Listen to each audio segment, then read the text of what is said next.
Après le chaos de ce week-end, les premières condamnations viennent de tomber. Avec des condamnations comme celle-ci, à mon avis, ils sont pas prêts de recommencer. Juste avant d'en parler, je vous remets les paroles d'Emmanuel Macron. La réponse de l'État sera à la hauteur. Nous poursuivrons, nous punirons, on sera implacable. Le football, ça n'est pas cela. Ah bah alors là, ils ont été implacables, pardon. Alors voilà comment est-ce qu'on punit les gens qui pillent, les gens qui brûlent, les gens qui agressent, les gens qui cassent, les gens qui violentent volontairement et ceux qui attaquent policiers et pompiers. Alors voici quelques exemples. Nous avons Brahim D, étudiant aide-soignant de 22 ans, interpellé après avoir tiré au mortier en direction des gendarmes mobiles.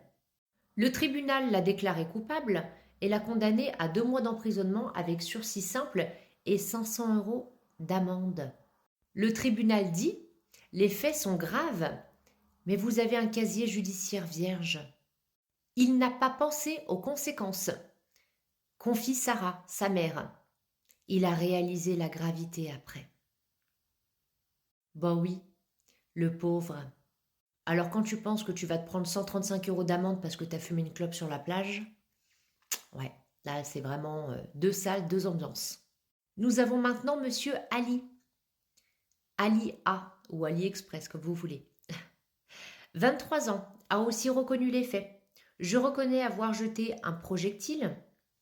Moi qui suis timide. Oh, bah voyons. Je ne sais pas comment j'ai fait ça. Bah voyons. A-t-il déclaré en admettant avoir tiré en direction des policiers. Mais c'était une petite bombe lacrymogène. Il assure que les policiers étaient trop loin, selon lui, et qu'il n'aurait pas pu les toucher. Il a un casier judiciaire vide. Ah bah oui, bah voyons, en même temps, s'il est jamais condamné, c'est absolument logique. Le procureur dénonce la justification donnée qui est l'adrénaline et le foot. Bah voyons. Le jeune homme au casier vierge est né en Tunisie et détient un titre sur le territoire jusqu'à 2030. D'accord, donc on va se le... Ouais, jusqu'à 2030. Merci. Une chance pour la France. Un stage de citoyenneté et 140 heures de travaux d'intérêt général.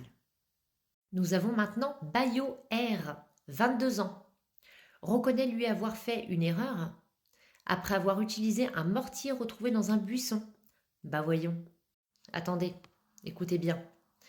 Il n'a eu aucunement l'intention de blesser un fonctionnaire de police. Le défend son ami Lucas.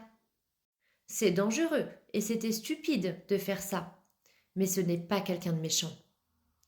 Il a écopé d'une peine de 8 mois de prison avec sursis, donc pas de prison, je précise, et 500 € d'amende et un stage de citoyenneté. Allez, je pense que ça suffit, on ne va pas tous les évoquer, mais vous voyez un petit peu le niveau de punition. Quand on regarde ce qui s'est passé durant les Gilets jaunes, beaucoup qui sont partis en prison parce qu'ils défendaient leur pouvoir d'achat. Je me dis vraiment que le gouvernement, la justice, s'est mise à plat ventre devant toute cette racaille. Je ne vous cache pas que je commence à me poser de sérieuses questions. Quel est l'objectif de ne pas réagir à tout cet ensauvagement? Pourquoi laisser faire? Pourquoi laisser faire? Est-ce qu'ils ne laissent pas faire pour pouvoir ensuite pouvoir se justifier du fait de proposer une société sous surveillance, comme en Chine?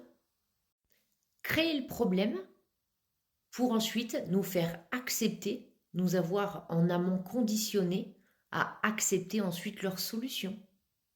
Pour moi, toutes ces condamnations-là qui sont en train de tomber ne sont pas des condamnations.